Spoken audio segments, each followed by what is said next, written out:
In this video, I'll be showing you step by step how to add customers inside of Shopify. It is super easy to do.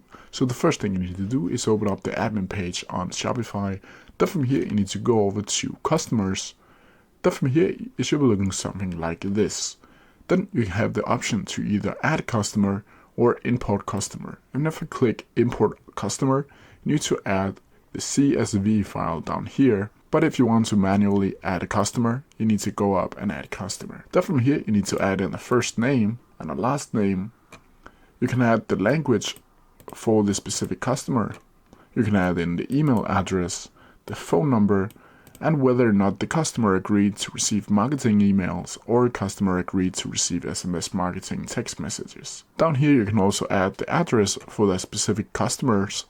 And you can add the tax detail like the VAT number and tax settings. Then from here, you can also up here add in your notes by clicking this pen up here.